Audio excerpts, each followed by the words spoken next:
Hello and welcome back to another fantastic episode of Any Given Podcast. I'm one of your co-hosts, Ethan Simpson, sitting across the interweb from Brendan Ward. How is it going today, Ethan? It's great to be back, but first of all, how's it going with you? It's Going Good. Cannot complain. Caught some good baseball today. Can never complain about that. Yeah, never can complain when you're. I didn't even know you were there. You sent me a picture of the little stingrays and the thing, and it took me forever to figure out you weren't in Akron. I was sitting there staring at the picture like I knew it was a baseball game because you could see the diamond, but I was just like, what is going on right there? It took me forever to figure out what they were. Uh, can't complain. But speaking of people that are not complaining, Hunter Hearst Helmsley, also known as Triple H, recently took over for one Vincent Kennedy McMahon after he was caught paying women company money to be quiet about his sexual endeavors.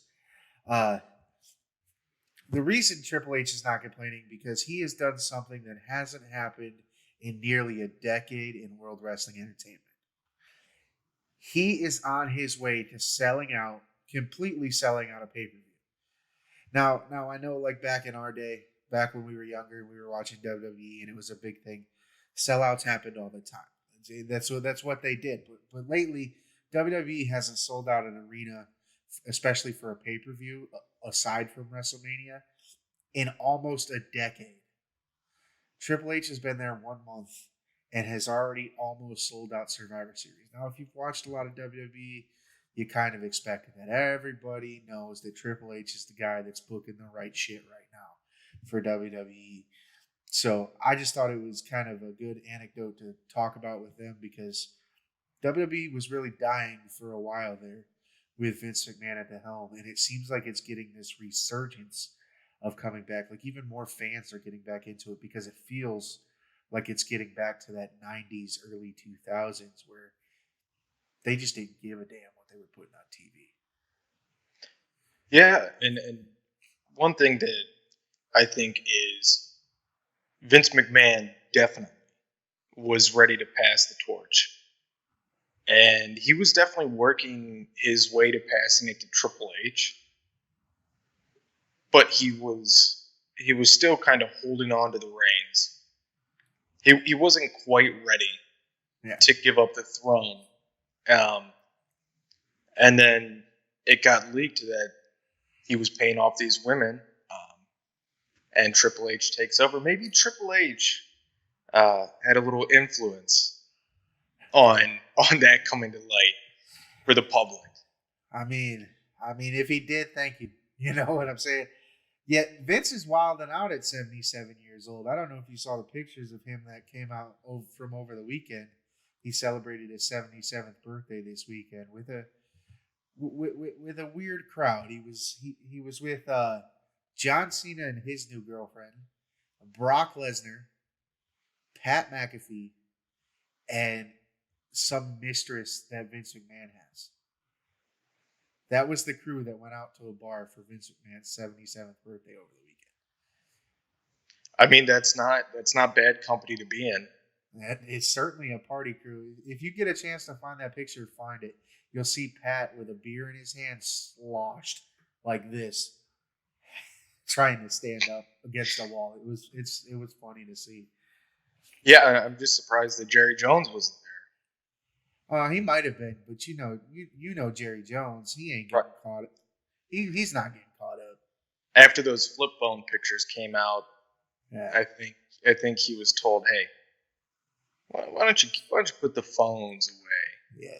When you're out partying, when you're bringing some ladies over, put those phones away." Yeah, Jerry Jones definitely lives in that outlaw mentality. Keep the phones in the basket outside; they might be bugged. Right, Jim Irsay would have been there. Pat McAfee, who knows? Rick Pitino. Oh yeah. While you're at it, get Papa John in there. Oh jeez. Oh, Louisiana love. Sorry, not Louisiana, Louisville. All them old white dudes that just like to say stupid shit, right? Like say stupid shit, do stupid shit. spend money on stupid shit. It's a party, man. Hey, 77 only comes around once. Right? Lordy, Lordy, look who's turning 77. Got to get the boys out. Boys' night at the bar. I think the most responsible person there was probably John Cena. He definitely was, because he was the only one that showed up dressed in a suit and tie. Right. John Cena showed up where everyone else is in sweats and a t-shirt. He's looking like he's going to a black tie event. Right, but that just goes to show how much John Cena has switched up. If it's my birthday party and John Cena's showing up, I want him in the white trash jean shorts that are way too long.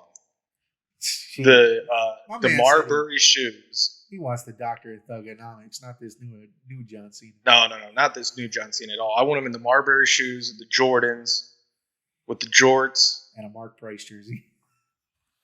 Yeah, why not? Mark Price jersey, or just one of those like Stolen Valor knockoff Marine shirts. Okay, all right, there you go. With the Velcro bent brim hat.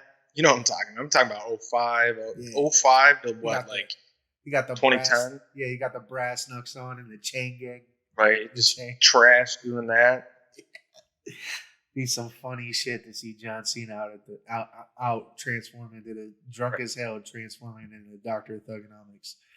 I want him ripping cigs and shit. You know what Cena I'm talking about. Yeah. I don't know if he was smoking cigs back then. I'm talking about, the best way to put it is, I want the Marine. Exactly, right. That's what popped in my head when you said the Stolen Valor thing. I was like, he wants dudes straight out of the Marine. Yeah, that is it. Wasn't that on the trailer? Was him at a bar? Yeah.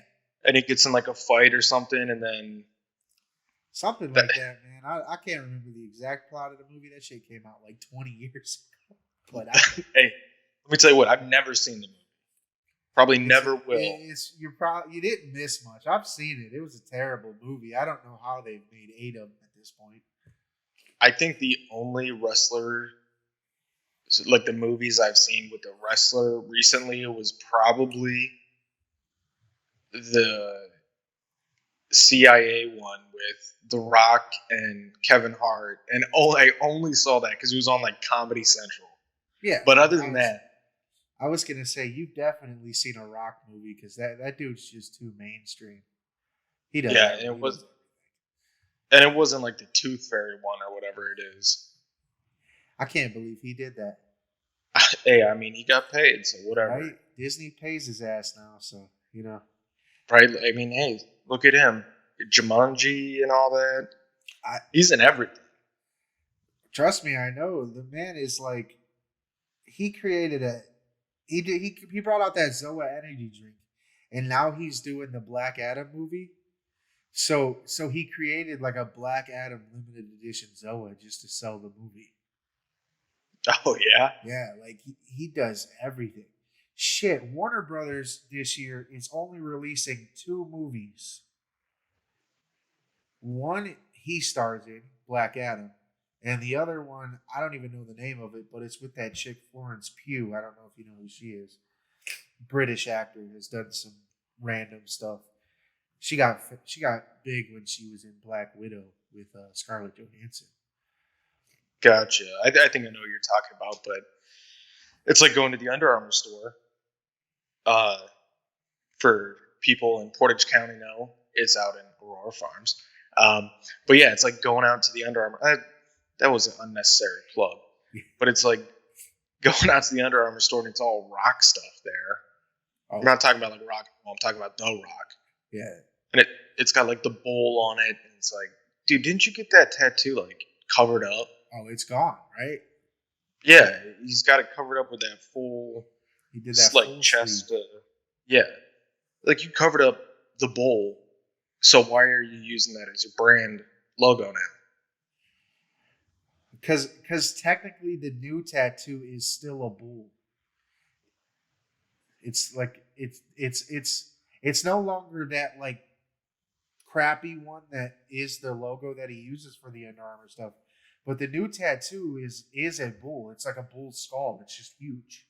So like it's the bull skull, and then it has shadows around it and stuff. So it's still the bull. And he went into this whole story about how it's like the evolution of the Brahma Bull and stuff like that. So it's still the Bull. That's why I think he still uses it. But you're right. Under Armour is almost exclusively Project Rock shit. See, you know a lot more than I do about this. You're more of the wrestling guy. That's known. That's more of just like lately, because I've been doing marketing for T. I try to read into some of the stuff that he does because he markets so well, and it's the reason he's a superstar in movies is because of how he markets things. So I have been like looking into how he's been marketing some of those things. So when you brought up Under Armour, I didn't know the story behind that. Gotcha. Okay.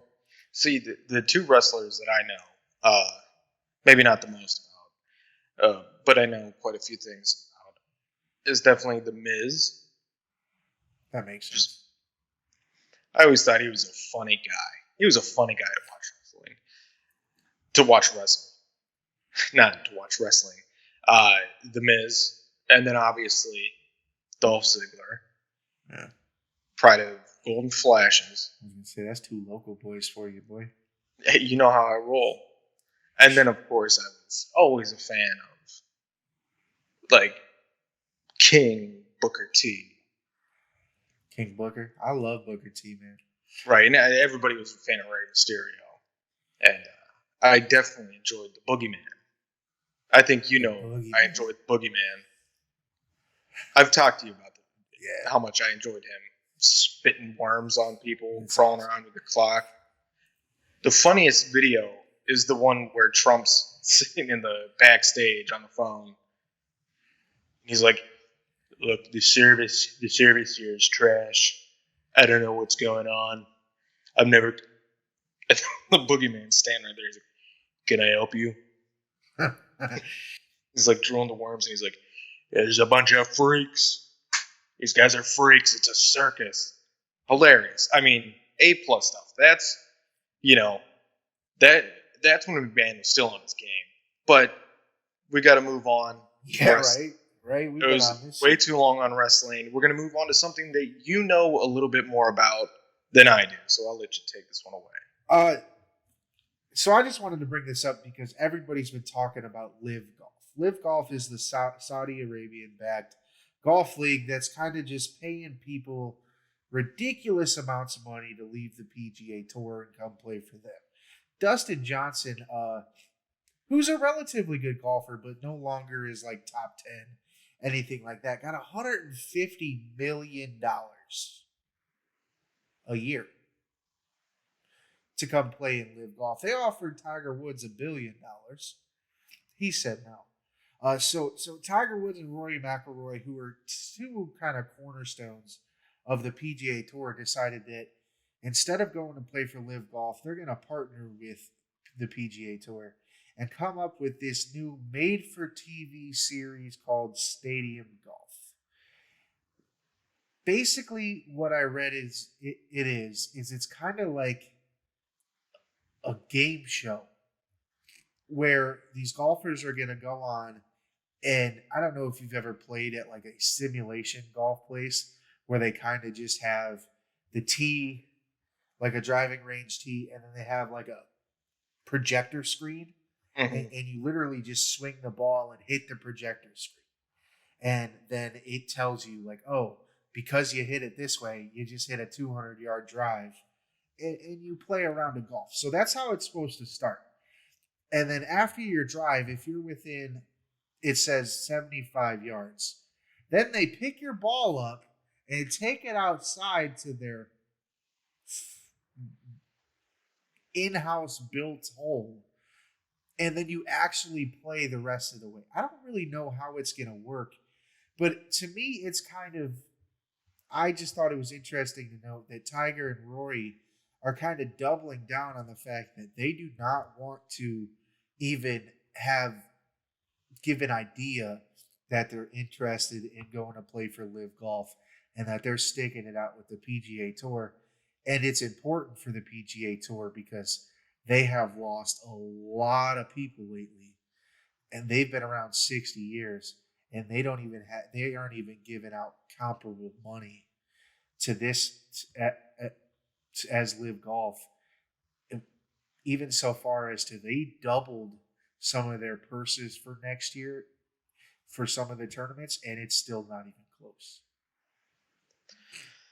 They're just trying to find a way to stay in the same conversation as Live Golf, which obviously this might piss off a lot of classic golf fans, maybe just as much as Live Golf, simply because of the fact that it's like, what is this?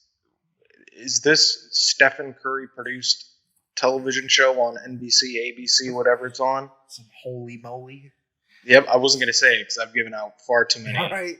Okay, yeah. Probably shouldn't have said it, but whatever. Free product not endorsements. I don't endorse any of that. Well, but you know what I'm saying. Right, yeah, except for the Kent Stage. KentStagePosters.com. That's KentStagePosters.com.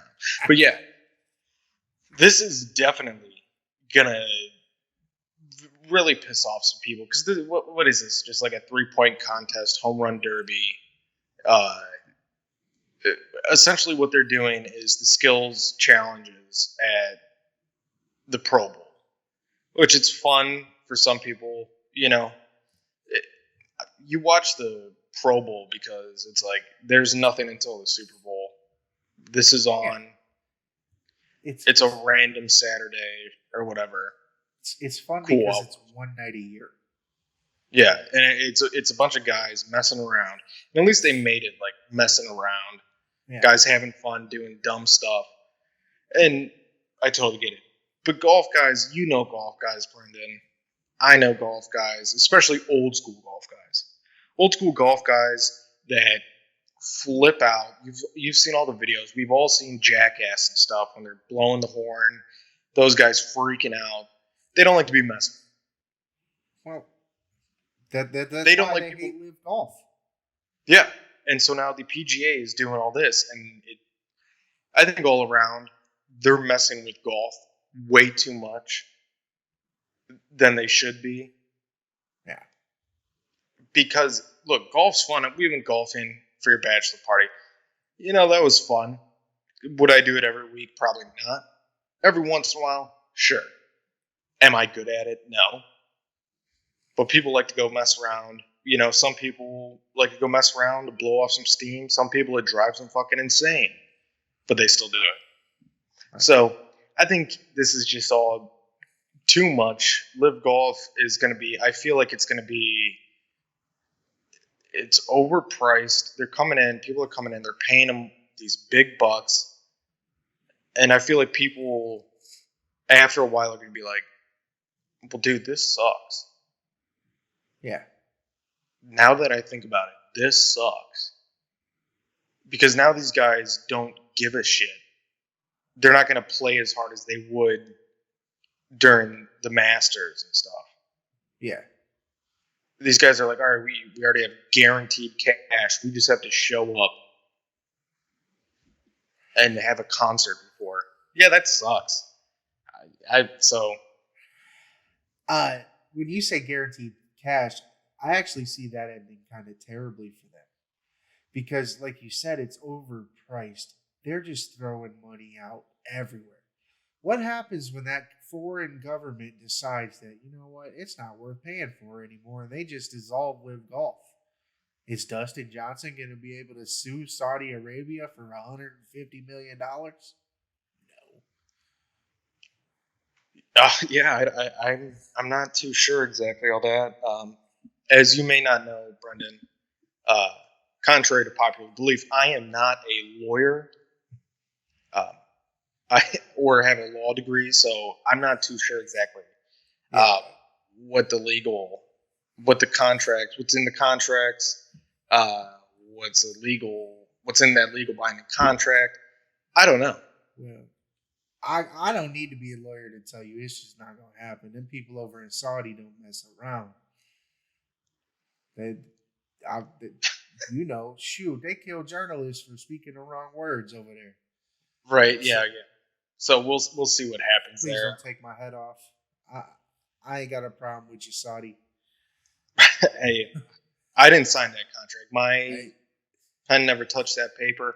The money would be nice, but whatever comes with it, I don't know. For every action, there's an opposite reaction. I do know that.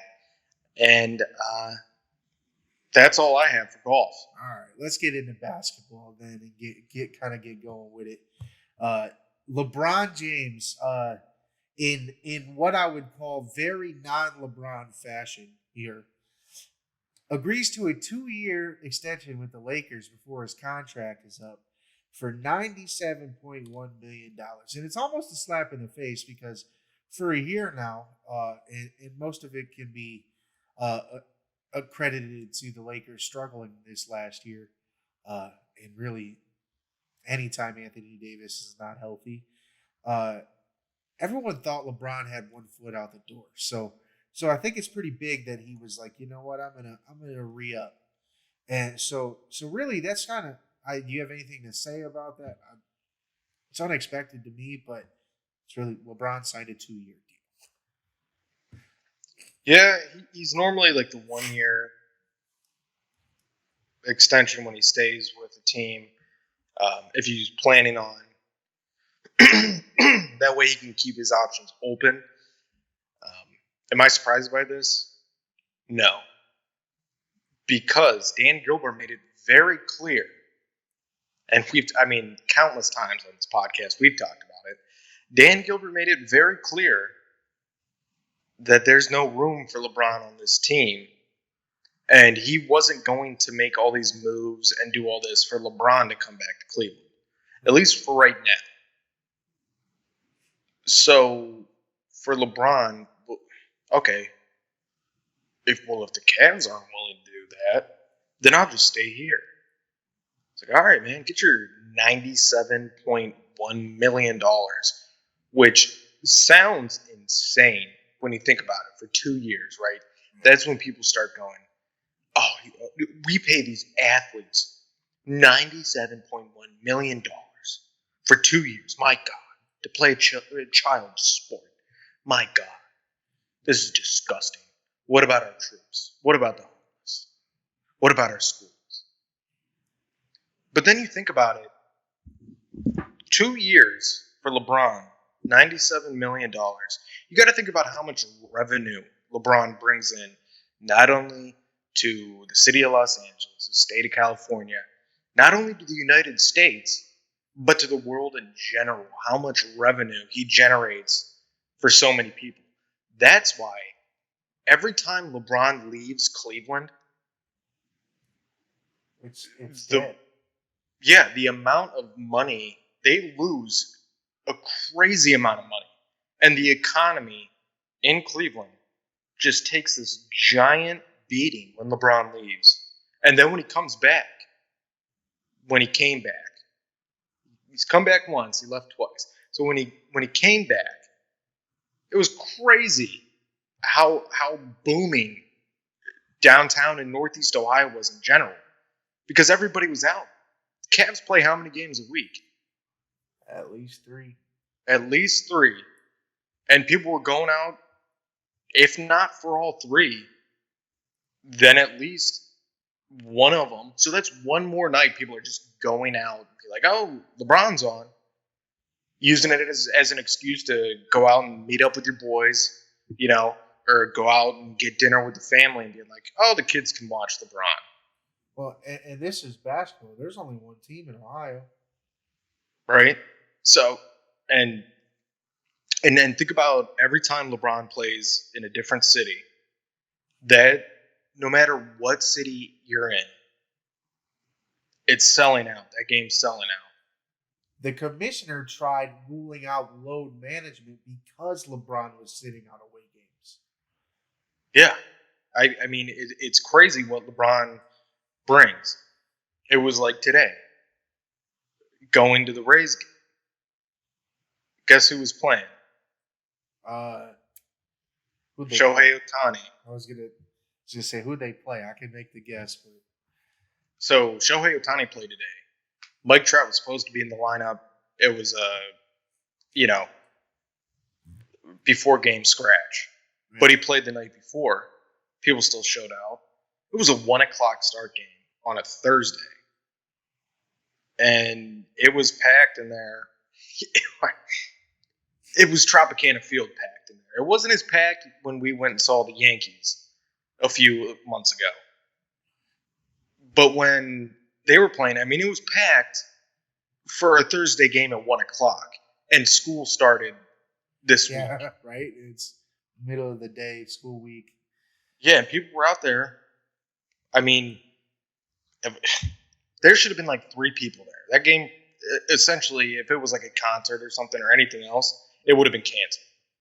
Probably, I mean, wouldn't have been scheduled. Yeah. Probably. But that's the thing. Ohtani played. He was DHing, and Trout was supposed to play out in the outfield. He didn't, but Ohtani still did. Whatever. People still came to say, hey, I saw Shohei Ohtani. That was one of my upsides. I was like, yeah, I'll go to the game. And I was like, oh, dude, I get to see Trout and Ohtani. And then I was like, oh, Trout's not playing today. Like, well, I've seen Trout play before. Haven't seen Ohtani play. So why not?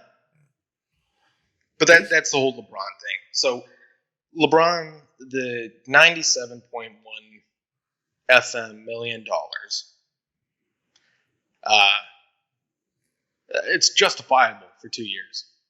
Yeah. I mean, if you think about it, LeBron could be making way more than that. It's to me, it's about average superstar range. Steph's in that range. Kevin Durant's in that same range. All the people at the top are making that much money.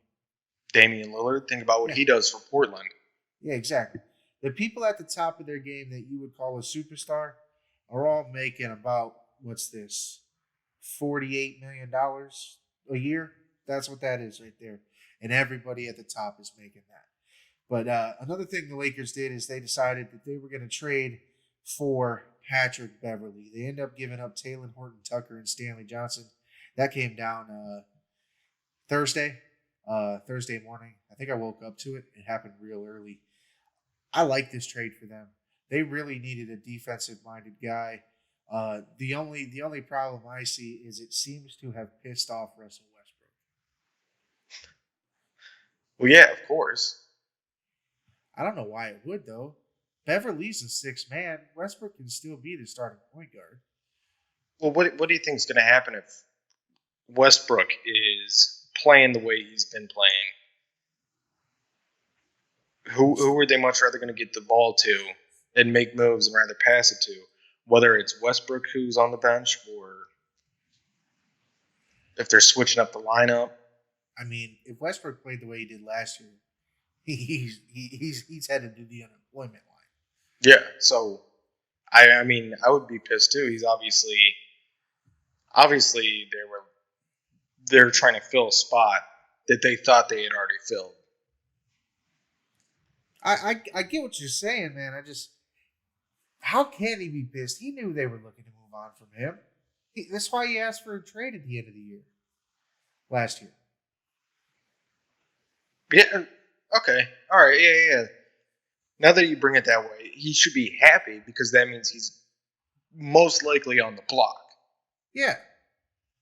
Yeah, absolutely. Then I would be ecstatic for that because they already have your spot filled, and you can go play for another team somewhere out there where they're looking for help. Could be, Detroit. Could be the Kings. Who knows? Somewhere where they need to fill a spot to stay in somewhat contention for a playoff spot. I don't want to say spot twice, but yeah. But let me put it this way: do you think that Russ is in the twilight of his career? Yeah, I would say so. He's getting there. He's at the beginning. So with that, I would say he should just go to OKC. Just go back and have his swan song. Yeah, I mean, yeah, they've got some good young guys down there. They got a bunch of big men. Well, and they're not contending for anything, so they can pay him the money that he's owed currently on his contract, and they're not going to look to contend this year just because they just lost that dude. They lost their number one pick. Chet Holmgren's done for the year. Mm-hmm. Foot injury. Everyone said he's too big and he's going to have a foot injury because he's too skinny. Guess what happened? Foot injury. Yeah. I mean, if I was Russell Westbrook, I would probably, dude, you just got to cut your losses there with trying to get that ring in Los Angeles. I mean, you went to Houston. It's just going to be one of those things, man. I just don't think you're going to get it, bro. It's Charles Barkley. Yeah. One of the best to ever do it. Just never got over the hump. Yeah, and what? People are going to be like, oh, Russell Westbrook. that guy? He doesn't have a ring. You know, that guy that averaged a triple-double for 3 years in a row? Right. Exactly. That's like when people try to say, like, oh, Charles Barkley can't say anything. He doesn't have a ring. It's like, okay. When is this whole thing about having a ring? And we've discussed this multiple times before in any sport. When does it come down to having a ring means that is the defining line between being a legend and being one of the greatest of your sport and being compared to guys who haven't done anything. Like they're literally going to say, oh, okay, well, he doesn't have a ring. He doesn't have a ring, but he averages a triple-double. He's one of the greatest ever, but he doesn't have a ring. So he's average. It started in 2008. 2008 is when it started. Because that was when LeBron started pushing the envelope that he may be better than Michael Jordan. But he didn't have a ring yet. So that was people's only argument against him. I mean, you put prime Jordan against prime LeBron. We all know what's going to happen. You can say whatever you want.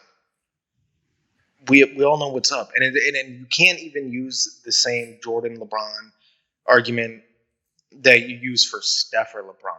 Not the same players. You can't. No, because to me, honestly, like, sure, Jordan was a good scorer. But if they played one-on-one, LeBron is running Jordan over like he's Nick Chubb facing Joe Hayden. Right. I mean, it's simple mathematics, folks. And I'm not a math guy. I hate math. But this is simple mathematics. You got to look at it. The numbers don't lie. All right, LeBron James is 6'9", 200 and whatever pounds. I'm done guessing people's heights and weight after the whole Deshaun Watson thing. Because I totally botched that one. I was way off. Yeah, if I don't know it, I don't say it for sure. But LeBron James is full of muscle. We all know that. We've all seen LeBron. He's an absolute monster. He can do every single thing on the court. Say what you want about LeBron James shooting. But when LeBron James goes up into the corner, you know exactly what I'm talking about. We saw it all throughout the 15, 16, 17 playoffs when he was in Cleveland. We've seen it before then. When he pulls up in the top left corner and he's just dropping them from back there. I mean, come on. So say whatever you want about LeBron shooting. LeBron James can do every single thing anybody else can on the court as one man. He's a whole team in and of himself. LeBron, Michael Jordan, fantastic player. One of the greatest ever. I'm not denying that. Michael Jordan deserves all the praise he gets, period. And I'm not one of the guys that is over here blowing LeBron. But here's the simple fact. You got to put those two together. And then you can say, well, it's a different game. LeBron couldn't do this against, these guys, these 90s guys. Well, he still played some of the same guys Jordan did. It wasn't that far off that LeBron came into the league. Well, LeBron couldn't do that in the 90s. If they switched eras, Jordan's got maybe 1 or 2 rings and LeBron's got 10. Yeah, he's an all-around player. Yeah. So, and I hate the whole rings thing because some of the greatest ever don't have a ring. Everybody wants to talk about Iverson. Possibly the best point guard of all time. What does he not have? Ring. Exactly. Rings mean something when you're talking about the entire team. The entire team. But that's why the LeBron MJ conversation drives me insane, because you got these old guys and these corny young guys. You know what guys I'm talking about. Yeah. That are like, oh man, 90s this, 90s that. Bro, get out of my face with that. Because the 2016 Cleveland Indians would whoop the shit out of the 1990 Indians any day. Same with LeBron James against Michael Jordan. To me, the only time rings matter is when you're talking about that 95-96 Bulls team and the 2016 Warriors team. And the only reason it matters is because you're deciding who's the best all-time team in the NBA. Well, one won a ring, and that's a team accomplishment. LeBron beat that 73-9 Warriors team in 2016. They didn't get that ring. That's why they can't be the best team of all time, because rings are a team accomplishment. And that led to them getting Kevin Durant, who we're going to talk about now.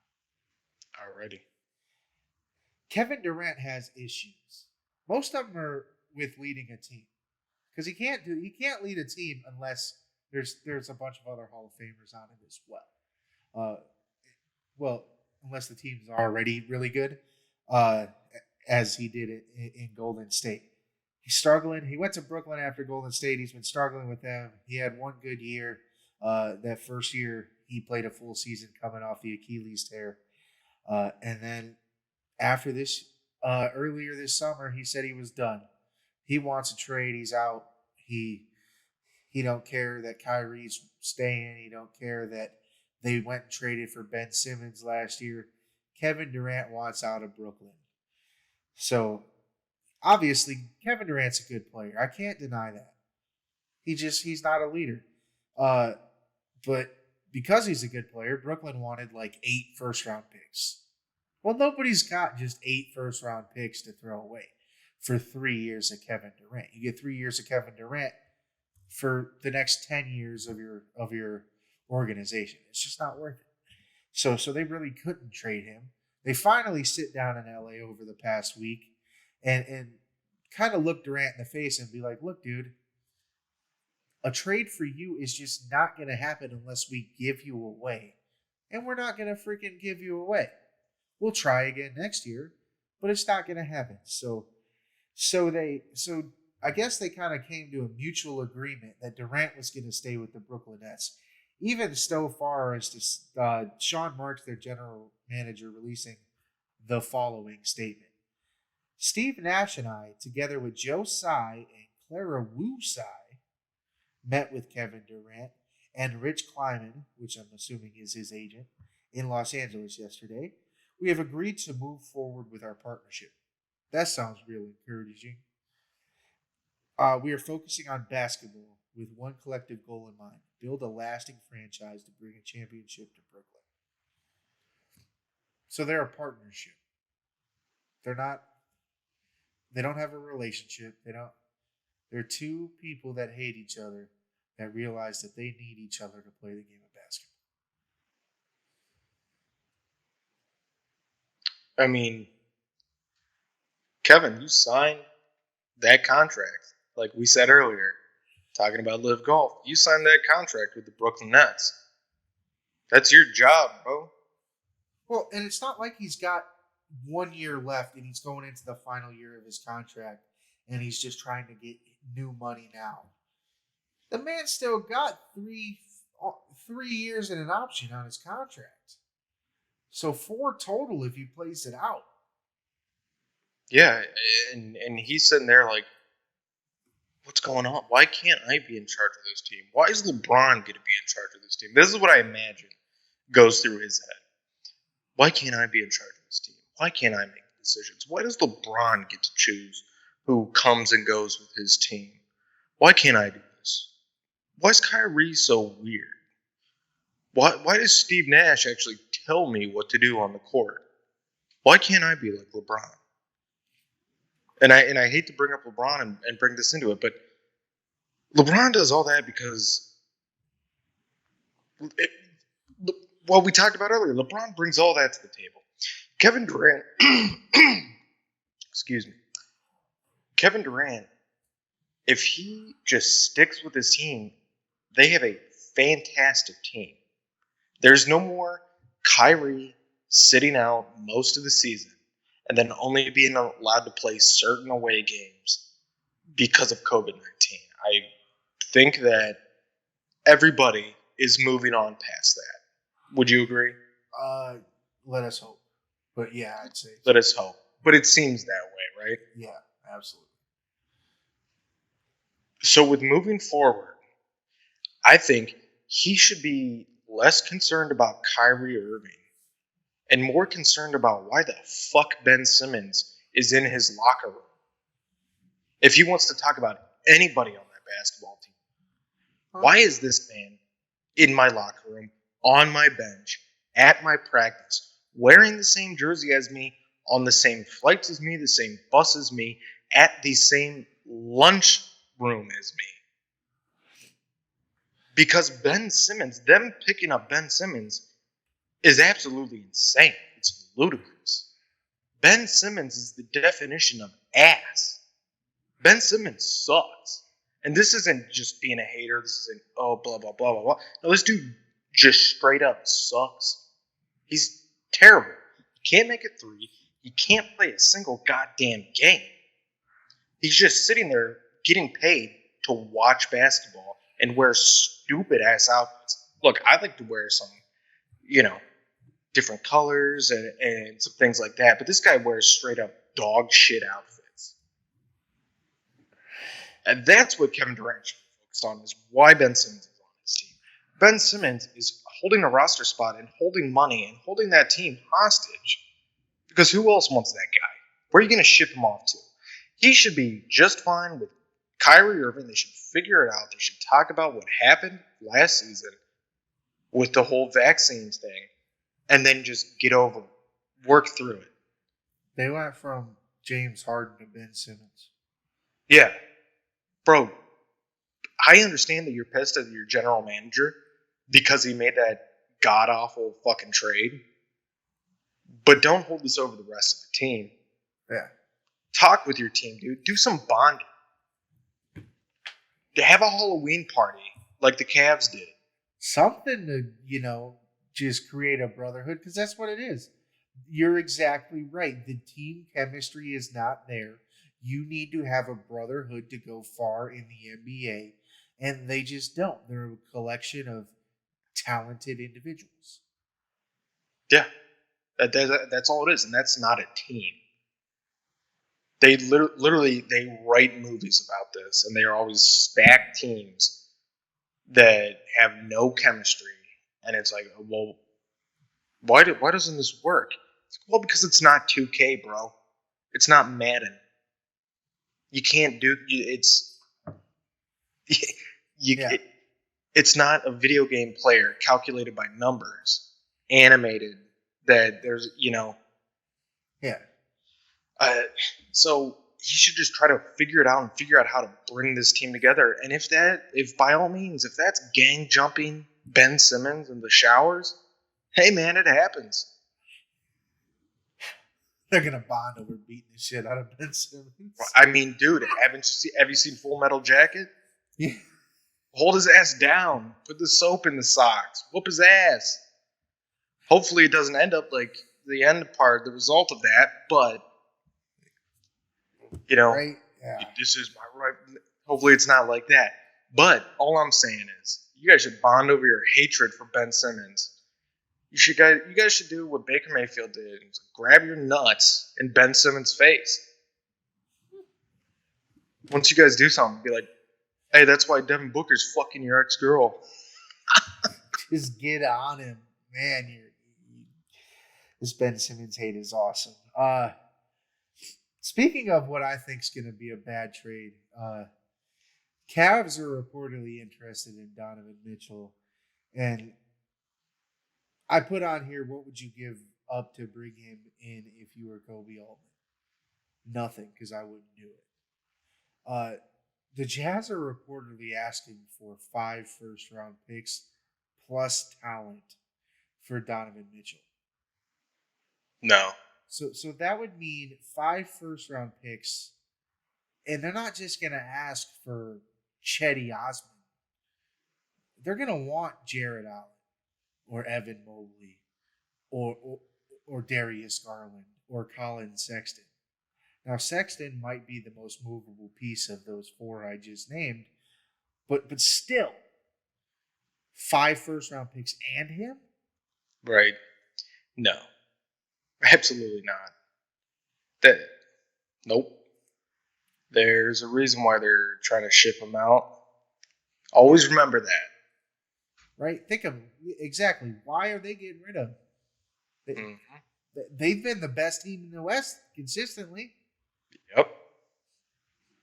Just can't get out of that first round. Yep. And there's obviously something going on there. You don't just have this team that has so much talent and potential and then just be like, hey, yeah, this guy's on the table. Just give us 5 first-round picks and some talent. It's like, well, hold on. I know everything has a price, but there's got to be something behind why you guys are trying to get rid of him. What's going on in this locker room? Is he throwing soup at assistant coaches or something? Hell, when I knew a guy, that threw soup at an assistant head coach, and that actually helped the team. So it certainly did. Yeah, reportedly, the Minnesota Timberwolves reached out about it and were asked for 5 first-round picks, Karl Anthony Towns, and Anthony Edwards. No, absolutely not. So maybe they're just putting it out there as a way to motivate him to figure some of the things out that he needs to figure out. That's got to be right, because you asked for the Minnesota Timberwolves' future and their current team. Yeah. Who else they got besides Cat and Anthony Edwards? D'Angelo Russell? Right. It's just not going to happen. I don't think the Cavs are in on it either. Stick with your young core. Work it out. I think they're on a trajectory kind of like the Warriors were where they took off and won the titles. Kind of that early Steph Curry, Klay Thompson thing they've got going on themselves. I think the Cavs could be really good if they just stick with this core and let them develop together for a while. Want to talk some baseball? Absolutely. We don't have much, but most of it's just Fernando Tatis Jr., the most marketable superstar in all of baseball. And he's out especially for 8 games. Big Farm Company. Especially for Big Pharma. I mean, now for sure, right? Out for 80 games for performance-enhancing drug policy violation. I did not see what he used. I know him and his father kind of contradicted each other.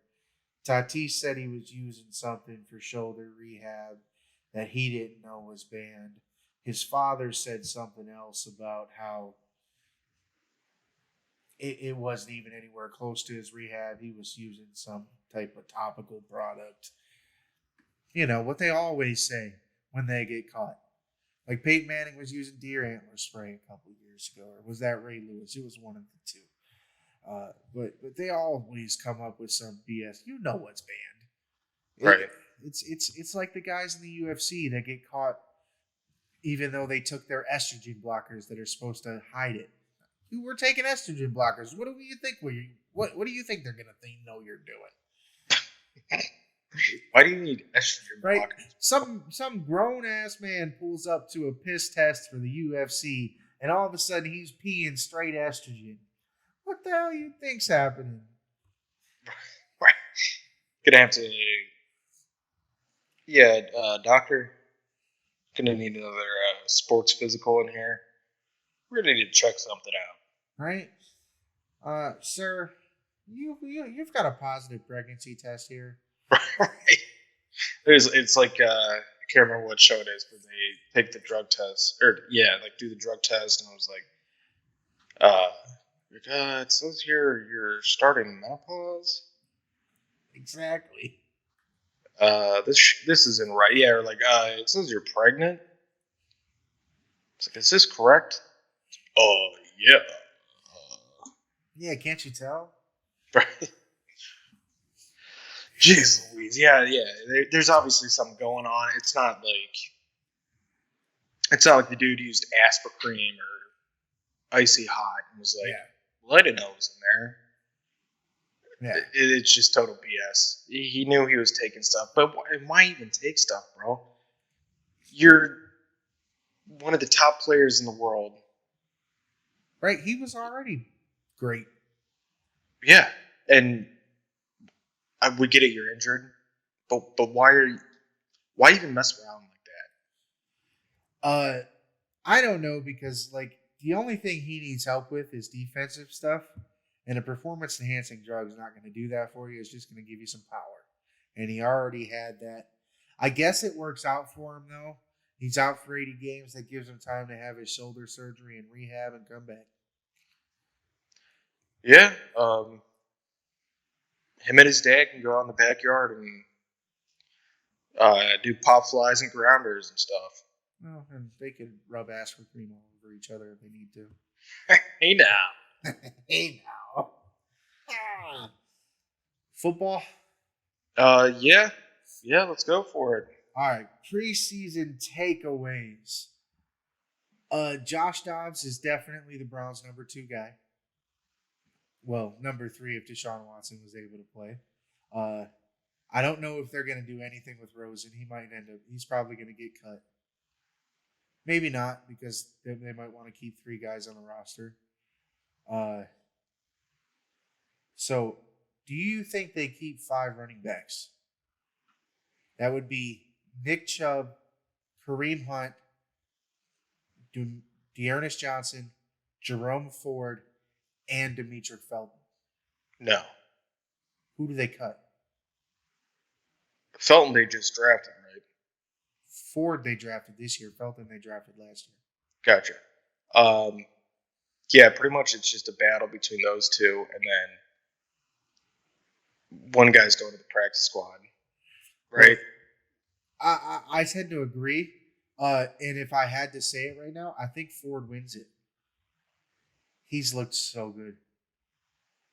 Then there you go. Yeah, that's it, because you're not cutting Dearness Johnson. You signed him to an extension. Nick Chubb, shouldn't have even mentioned his name. And Kareem Hunt requested that trade. So it's either Kareem Hunt plays this year and then is a free agent. Either he's a free agent at the end of the season, they trade him, or they pay him. Yeah. Only three things can happen. And all 3, he's still playing. Yeah. He's playing up until he gets traded. You know what I mean. He's on the roster until he's no longer a Cleveland Brown. Yeah. Yeah, I get it. So that's my next question. Ford's looked that good. Do you think they look to trade Johnson or Hunt to keep Falcon on the roster? I don't think Johnson. I don't think they do anything with Johnson, because Johnson, they saw what he can do. He's cheap, and from what I've taken away from all the reports and from what it seems like, he kind of has the same work ethic as Nick Chubb. It seems to me like he's nose to the grindstone, dirt on his shirt and pants, on his jersey and pants, helmet to helmet football. Yeah. So he's a humble kid. He didn't get drafted. He had to work his ass off to get where he's at now. Honestly, I'd be fine if they could get some good value for Kareem Hunt and then do a kind of tandem of Johnson and Ford behind Nick Chubb and kind of let them split carries in spell of Nick Chubb. Because really, Nick Chubb is the guy. You want him to run 30 times. Yeah. And he can also shoot those crazy threes. What'd I say? You almost said Curry. Did I? And then you stopped and said Chubb. That's why I almost said Nick Curry. That's funny. Look at me. That tells you it's 1:30 in the morning. Right. We were just on basketball, so right. All good. I know. I totally get it. Yeah. No. Absolutely. Keep Dearness Johnson. Hey, I like Kareem Hunt. Northeast Ohio guy, plays phenomenal football. But you're realistic. Yeah, and if it comes down to he wants this giant contract or to be traded, it's just not going to happen. Yeah, then they're just going to play him this season, and then he's probably going to be a free agent. Yeah. Or they're going to trade him before the trade deadline. Yeah. And it's nothing against Kareem Hunt at all. I would love to see Kareem Hunt in orange and brown again. I love that he's a MAC guy. He's from Northeast Ohio. He went to school with my guy, Trey Smith. Shouts out Trey Smith. DJ Trey Smith. Very good guy. But, he's a Northeast Ohio guy. What can I say? I would love to see him in brown and orange again. But you got to think of it from the Brown standpoint, and that doesn't really mean anything to a bunch of guys in that front office and in that coaching staff that aren't from Northeast Ohio. And that's really just a fan perspective, and that's a fan perspective and a marketing strategy. Yeah. To keep them around. Business side of football says no. Yeah, if he wants a bunch of money to be the number 2 and he could be a number 1 elsewhere, then trade him or just let him go. Yeah. That's all you can really do. That's the reality of things. That's what a lot of fans don't want to hear. It's tough for me to hear some things like that too. You know me, I get attached to some of these guys. I love so many of these players, man. And it's weird to say I love another man, but there's so many of these players you get attached to. But it's part of growing up and learning like I said, the business side of football. You realize that, like you said, as the number 2, when they're already paying Nick Chubb, he can't get paid 2. It just doesn't work that way. You can't pay 2 running backs and succeed. You can't heavily pay 2 running backs and succeed in the NFL because then you're chincing on money elsewhere. It just doesn't work that way. Right, and let's not forget there's already money, a large sum of money that won't be allowed in the stadium until they're in facilities until there is snow on the ground. I was gonna say after Sunday he ain't even allowed in the facility. So yeah, so who's throwing them out? Like they're just throwing around this money. I don't know. Actually, it's not that large of an amount of money because he's only making like $1 million this year. Yeah, but overall, the total sum of what? Yeah, I get it, bro. I know where you're going with it. Yeah, exactly. You got him, so you're definitely not giving Kareem Hunt any money that's going to last past this year. It's just not going to happen. It's because Denzel's money kicks in next year. Who else did they just? Nick Chubb's money kicks in next year. John Johnson's money kicked in this year. They traded Troy Hill, so that doesn't matter. Right. There's somebody else who got paid. Yeah, I know. I can't think of it. Myles Garrett's been paid, so it's not him. Right. It's was it Greg Newsome? Nah, he's too young, bro. Right. Yeah. Oh, Njoku just got paid. Njoku, yeah. Njoku just got paid. Well, and they brought in Cooper, and I know he restructured his, but he's still not cheap. Right, and then on top of that, speaking of Amari Cooper, who the hell do they have as their receivers besides Cooper and Donovan Peoples-Jones? I like Donovan Peoples-Jones. I don't like him as the number 2 yet. I mean, if he can get healthy, I think David Bell can be pretty good as a 3. Yeah, and like I said, Donovan Peoples-Jones, yeah. As the 2, I know they don't.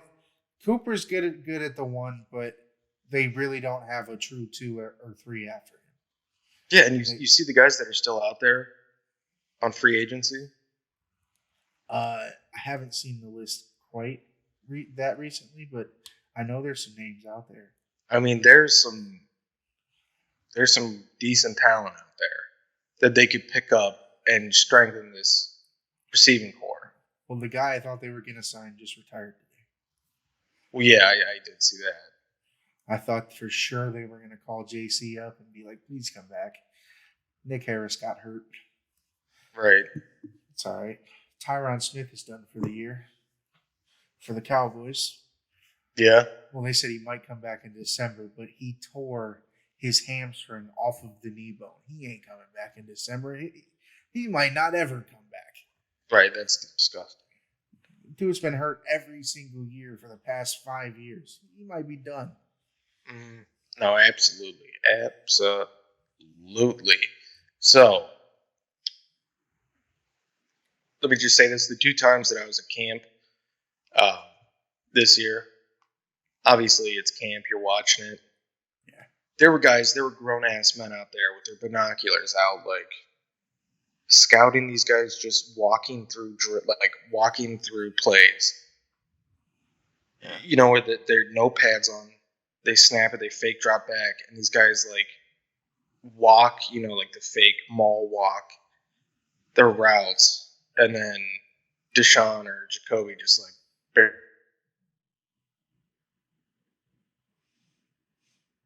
yeah, that's kind of shitty. Lack of effort there. It's wild to me that sort of thing would happen with them, and that they would just have that sort of an issue. If you know what I'm saying, it's just crazy that type of thing would happen, where there'd just be a complete lack of effort on their end, and would continue, and they just wouldn't give a shit about what's happening with them. And we'll get Ethan back as soon as we can, as soon as he can get back on the dial here.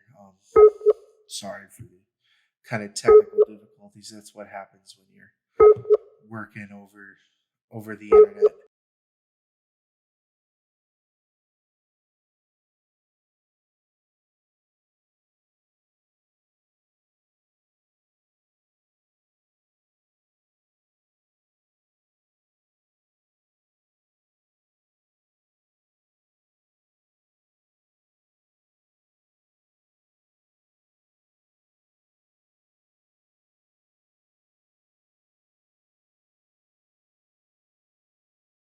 All right, we're back after some technical difficulties. We've got Ethan back. Sometimes that's the risk you take when you do it over the internet. Every once in a while, things freeze and things happen. But we're gonna go ahead and kind of get back into the swing of things. Wrap up our show here.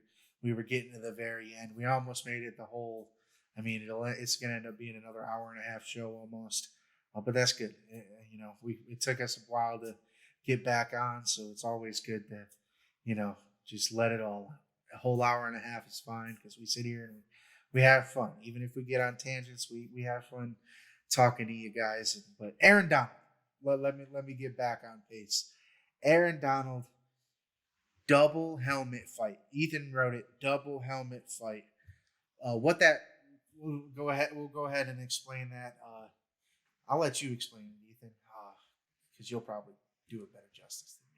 I just saw the video an hour ago. Yeah, not Browns. Rams Bengals joint practice today got a little hot. And I'm not talking about the weather outside, folks, or the sweating under the pads. I'm talking about a scuffle at practice that resulted in Aaron Donald ending up with not one, but 2 Bengals helmets in his hand, swinging them. Yes, I said swinging them at opposing Bengals players during practice. Now, what really got me about this was all these media personalities were like, are we really gonna start suspending players and getting them in trouble for what happens during practice? And flashback to 2019, Myles Garrett bonked Mason Rudolph over the head with his own helmet after suggestive language was used, allegedly used. The NFL couldn't find the audio. But Myles Garrett bonks him over the head. He gets a 6-game suspension. He was suspended indefinitely and missed the remainder of the season. Yeah. I can't remember exactly off the top of my head how many games. No, it was in. You're right. It was indefinite. Remainder of the season. The remainder of the season was 6 games. Okay, that's what I thought, but I just didn't want to get mixed up with other suspensions that we've talked about. So yeah, Myles Garrett gets that. All these guys are saying he should be charged criminally. This should go beyond the field. Mason Rudolph should press charges. Why? Because Mason Rudolph got his head cracked like a little punk. Because he is a little punk.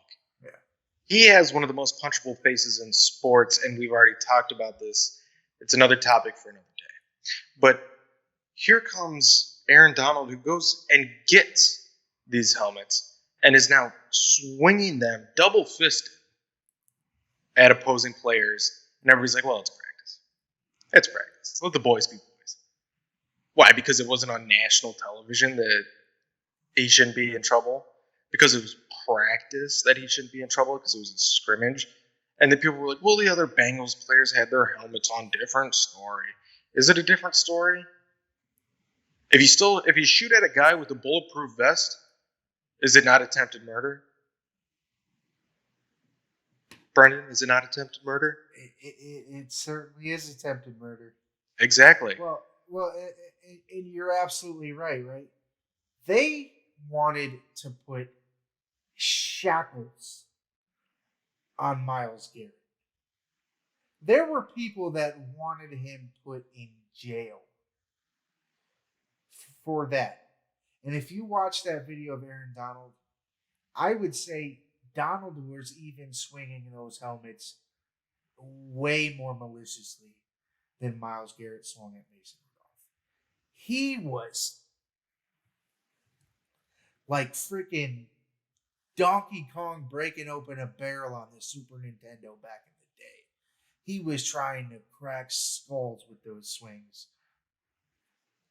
For what? So yeah, when like you said, media members are like, are we gonna suspend people for what happens in practice? When it's this? Abso-fucking-lutely. And hey, I'll give it credit to our good friend and our former instructor, Dirty Daryl Ryder. He went back because Booger McFarland said, are we really going to start suspending people for what happens in practice?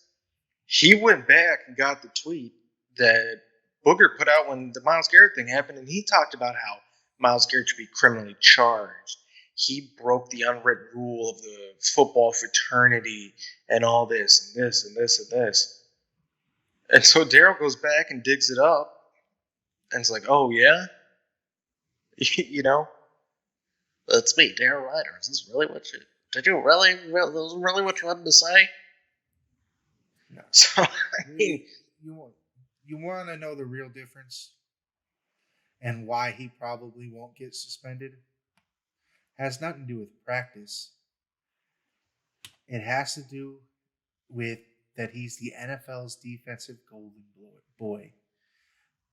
Playing for their golden team who just won their Super Bowl. Yeah, absolutely. And it's so infuriating. It's infuriating the fact that Roger Goodell is in charge of this whole company. And he claims that he knows what he's doing, but he really doesn't. I swear, the guy has a dartboard in his office and just covers his eyes and throws a dart for what suspension or punishment people should get. Because it's absolutely absurd that he gives one guy one thing And then he's like, another guy gets another thing. He's like, well, it's different. If Rob Manfred didn't exist, Roger Goodell would be the worst commissioner of all time. Yeah, absolutely. Just on the simple fact that the way Rob Manfred is running baseball, this is a whole different story. Yeah, we don't need to fully get into it. It's just a statement, right? If Rob Manfred didn't exist, Roger Goodell would be the worst commissioner of all time. Right, and Adam Silver would be right up there too. They're all trash. They're all trash, but of the three, Adam Silver's by far the best. Yeah, I mean, I guess he deals with less publicly. But exactly, he deals with less. Well, and he deals with less of the problems too. Right. Well, smaller teams as well, less players, less. NFL's got a couple thousand guys. The NBA's got a couple hundred. Yeah. So, yeah, absolutely. That makes total sense. Did it? Do what? Oh, no, sorry. I misread this on here. But yeah, so absolutely, Aaron Donald, some sort of punishment should happen. Because look, I agree. Some things that happen in practice should be handled internally with your team, like two teammates fighting. But when this goes outside of your organization. Yeah. And this involves other organizations with different types of rules. And they were setting this up for something to happen just merely based on the fact that these teams played the highest level game a couple months ago. Exactly. Why would you even think about making those two teams play each other in the preseason? You make that a Monday night, a Sunday night, a Thursday night game. Yeah, that's a prime time game. So you got us because it's gonna sell. Yeah, it's just crazy that they did that in the preseason. That was just mismanagement of pretty much money. Because how much money would they make if they did that during the regular season? And something like that happened during the regular season. It would be bananas. Everybody would be talking about it. It would go crazy. That clip would be everywhere. The NFL would do their classic thing where they try to say, this is not us. And then they'll be like, hey, but we're not taking these clips down off YouTube or Twitter or Facebook or Instagram or TikTok. Because even if it's shitty publicity, it's still publicity. Right? Because everybody was talking about Myles Garrett. Everybody's talking about Deshaun. Yeah. Everybody was talking about Ray Rice. Everybody was talking about Ben Roethlisberger. Everybody's talking about Ray Lewis. Everybody was talking about Marshawn Lynch. Everybody was talking, the list goes on and on and on about what these guys are doing, and they're always saying, this is not what we're about. But then these guys are praised because these guys are the ones generating people to come see what's going on next. That's all I have for the whole Aaron Donald thing. But that's not all I have for Myles Garrett, Brendan. Okay, well, I'll get into it because Myles Garrett is now an ambassador. It's called the scientific ambassador, right? The community science ambassador. Okay, so Myles Garrett, who we all know to be a little nerdy outside of football, dinosaurs, very science friendly, likes all sorts of Dungeons and Dragons and things like that. But he is now, like you said, the community science ambassador for the Cleveland Museum of Natural History. I think that's just cool. Absolutely. As someone who spent a good amount of their childhood at the Cleveland Museum of Natural History, I'm jealous. I'm genuinely jealous. I'm more jealous of this role that he has than I am of his multiple sports cars, Lamborghinis, Ferrari, than I am of his beautiful girlfriend, all that. I'm genuinely jealous of this because I love the Natural History Museum.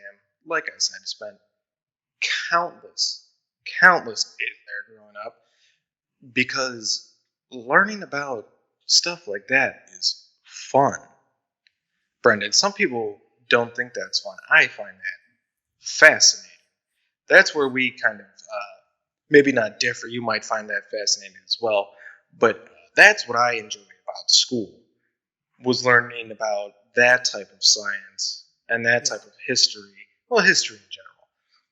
But I used to go on tours throughout the museum where you had to have the special access to go, like with a membership and stuff. Yeah.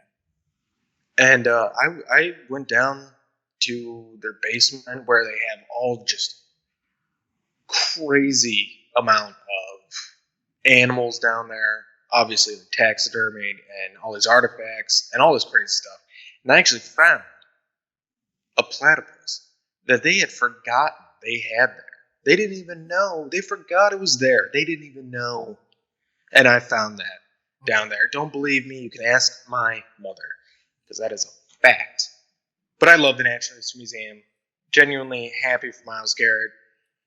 Perfect prime example of somebody to take over this role and be like, hey, look, you can be into this kind of stuff. Yeah. And still play football and still be this monster jacked, 99 rated overall athlete. You do it all. Absolutely. So I love it. Shouts out Myles Garrett. Shouts out the Natural History Museum. I'm surprised it took him so long to do that, considering he goes there all the time. He goes there all the time. He's been a very open advocate about how much he likes these types of things. So I agree with you. It's surprising it's taken this long. Happy for him.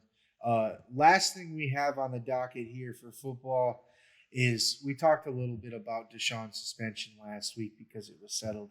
But I want to get into more that now that it seems like they're rolling with Jacoby Brissett at quarterback one.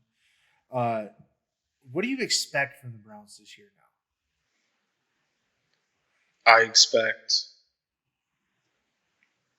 What do I expect from the Browns this year? I expect the secondary to step up, as I've said multiple times, especially with these guys getting paid. All right, this is your time to shine. And if these guys that haven't gotten paid, it's their time to step up and be like, hey, earn it. I deserve this money, right? Because we already know how the defensive line is.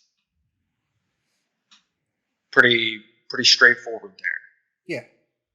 Myles Garrett, all those guys. It's time for these guys to step up because that has been the number one hole in our defense consecutively. Getting beat for the last 6 years.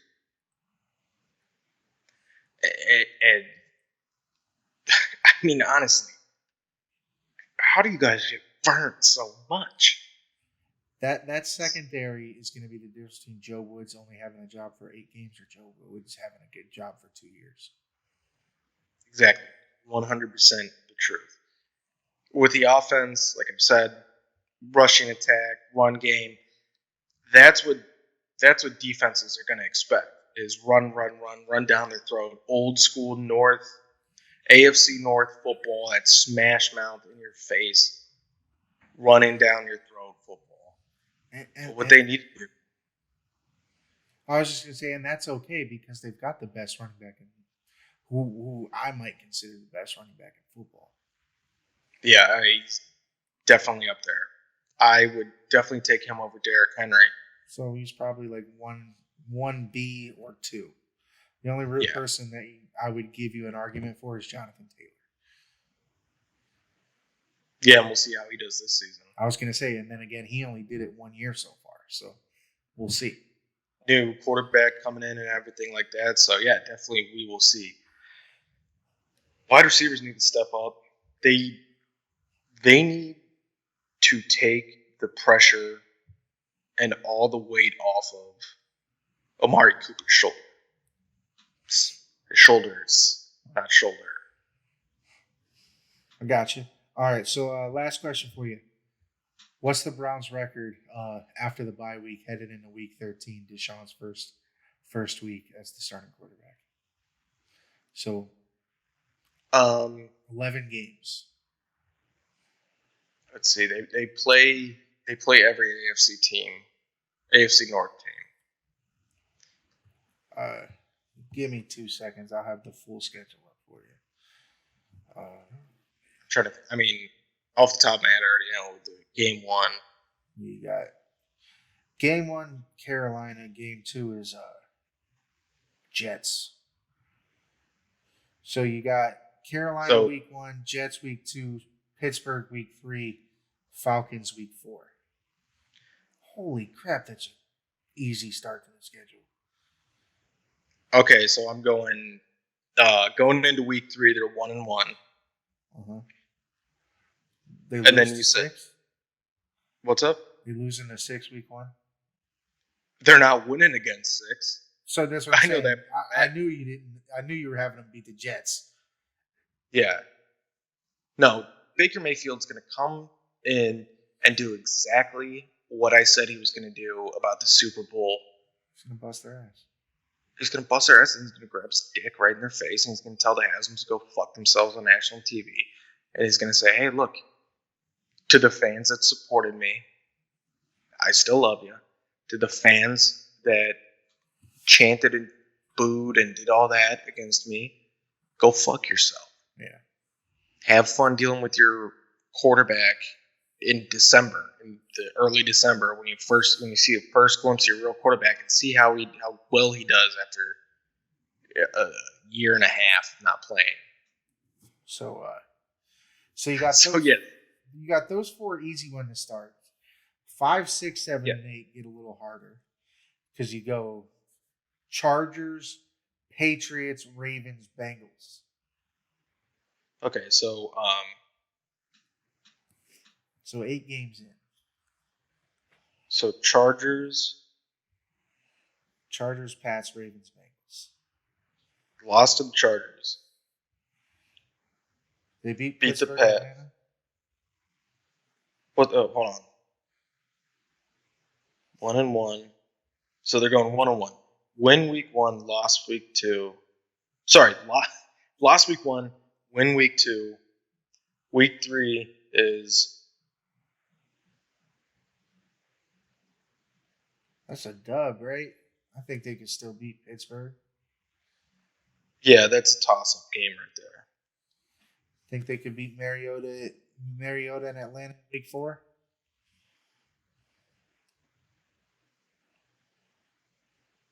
No. Then they lose the next 4. If they can't beat Atlanta week 4, you can't tell me they can beat the Chargers, the Pats, the Ravens, or the Bengals. Yeah, they can beat the Patriots. Okay, so as it stands right now, let's say you called Pittsburgh a toss-up. For the sake of it, we'll say they lost. They're 1, 2. Well, they're 1.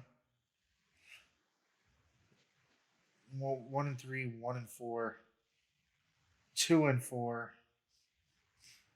2-5, 2-6 after week 8. Week 9's the bye.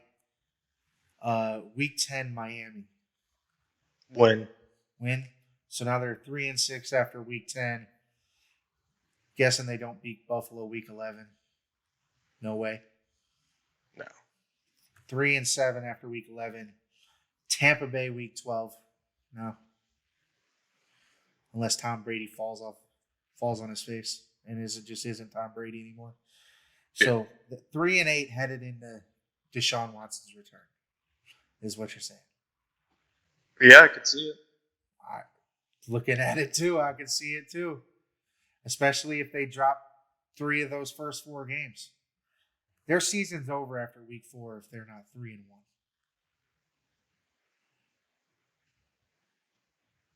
Yeah, because and I'm not hating on the Browns.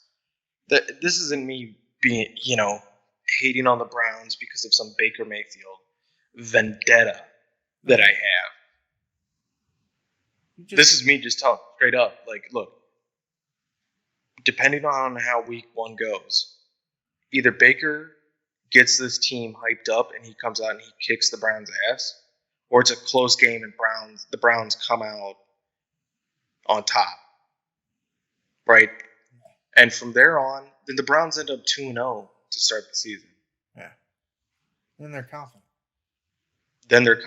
And then they come into week 3 and they're playing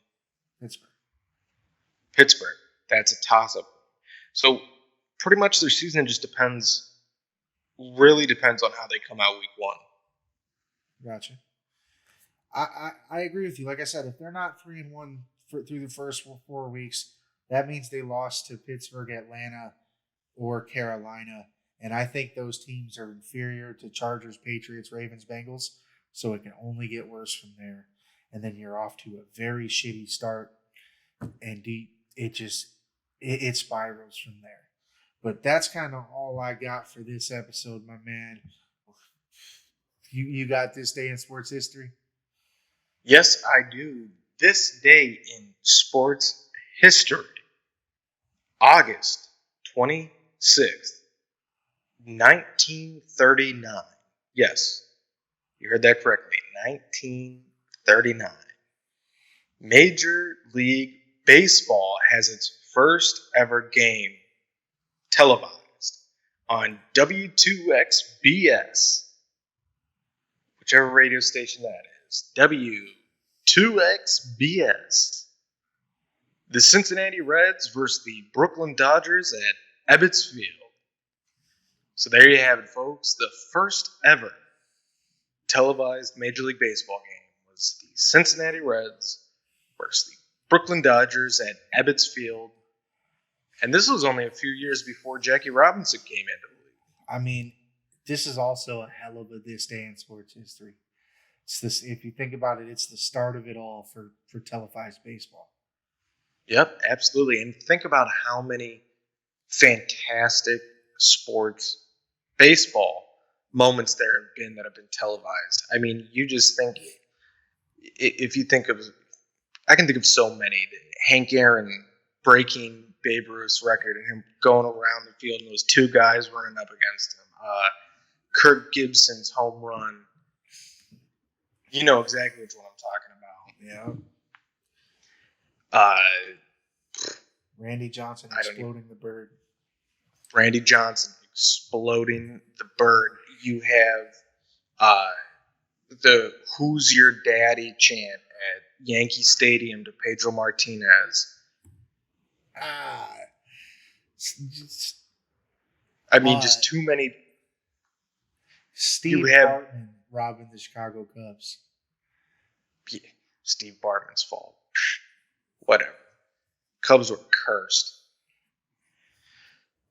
You have George W. Bush throwing out the first pitch in New York at Yankee Stadium after the 9/11 terror attacks. I mean, there's just so many baseball moments that we could all, anybody could list off. And these are only a few. It's just, it's such a fantastic thing. Because you think about all the other sports. Think about basketball, right? There's classic moments that you've seen, I've seen, or we've just seen clips online, right? Yeah. You get LeBron crying and hugging Kevin Love. You have Michael Jordan hitting that shot right in front of Craig Elo's face. You have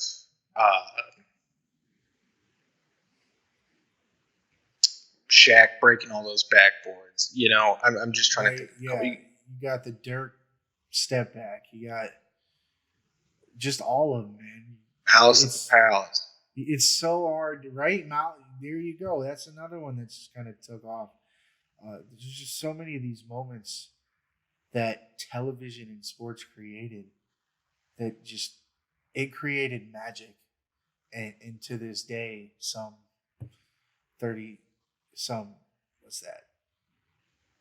80 some years later,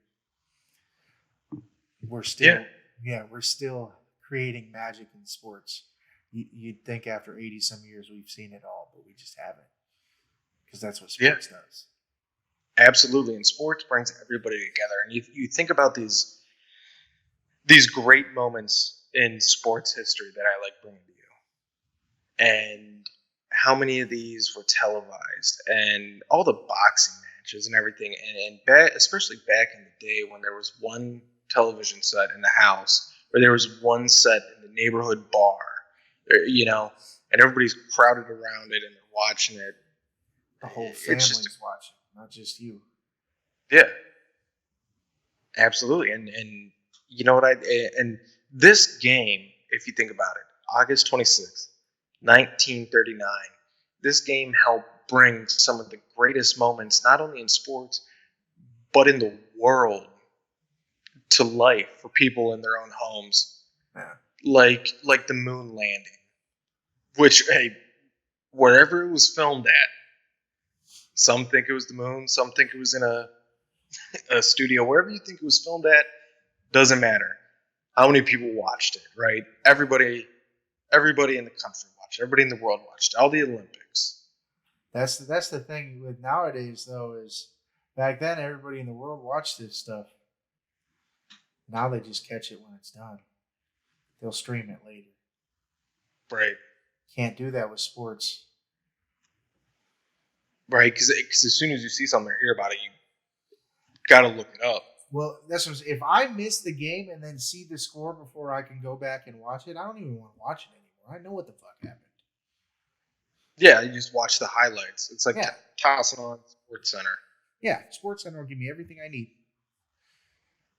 Absolutely, but I thought that was going to be a quick this day in sports history, and that was kind of just off the top, and just thinking about how much one little game being televised, has brought millions and millions of people joy and anger and sadness, because baseball. Not just baseball, sports in general does imitate life. Yeah. Happy, sad, angry, excited. You get every single emotion there is wrapped into one thing, and that's sports. Well, and you can get all that in one game within a 3-hour span. You know what I'm saying? So yeah, it's just so much. Right. It's like what Jimmy V said. Every day you should get your emotions moved to tears, things, cry, and laugh. You get all those in one sporting event. So, that's this day in sports history. Game 7 of the 2016 NBA Finals, I certainly had all of those. Game 7 of the 2016 World Series. Yeah, I'd say crying was for a different reason, but yeah. Well, I mean, the excitement that gave.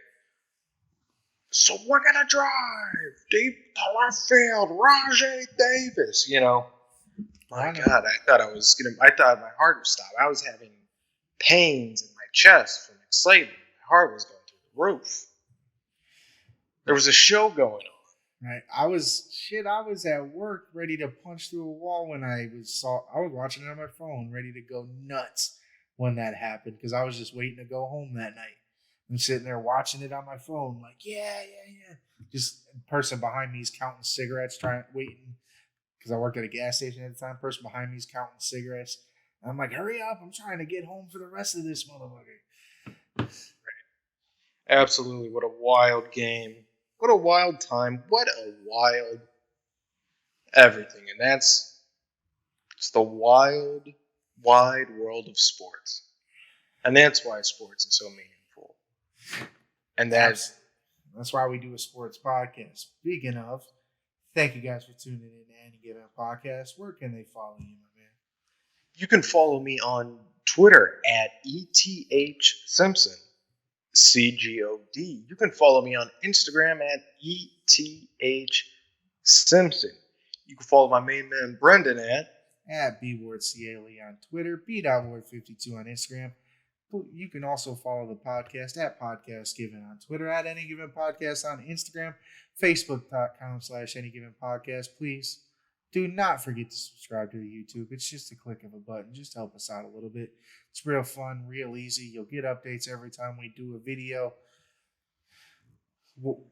What can go wrong? You know what I'm saying? So just go ahead and do it. Don't forget to follow Any Given Podcast on TikTok at Any Given Podcast. Yes. Like I said, we are on TikTok at Any Given Podcast. So get some of your favorite clips on TikTok.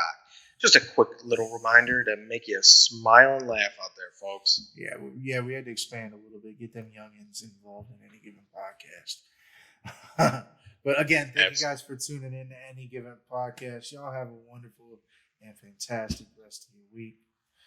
God bless. Stay blessed.